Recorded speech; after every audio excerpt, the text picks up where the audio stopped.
World news coverage this morning begins in the United States. Our correspondent Bianca Perez now has the story on reactions to the TPP free trade agreement signed now by 12 Pacific Basin countries. The Trans-Pacific Trade Agreement reached in Atlanta was seen as a success by the 12 member nations who together tie 40% of the world's economy in furthering free trade zones between one another. I think that our message to all countries is that the 12 of us are pleased to have been able to reach agreement on an ambitious, high-standard, comprehensive agreement. We think it helps define the rules of the road for the Asia-Pacific region in a way that's consistent with the interests and the values that we share, and we look forward to sharing with other countries the results of the agreement.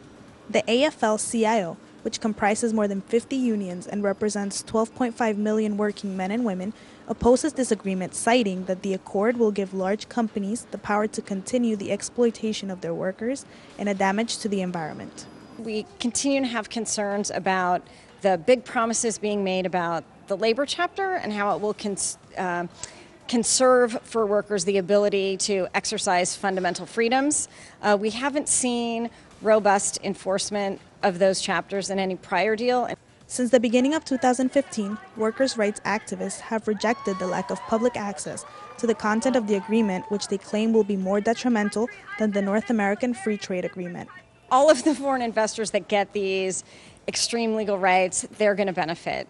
The companies that have engaged in sort of this shopping around the world to find the lowest wages, the fewest labor rights, the worst environmental protections, they're going to gain because they're going to keep being able to engage in this process of impoverishing their workers. Though the countries came to an agreement, now the U.S. Congress has 90 days to either accept or reject the trade backed by the Obama administration.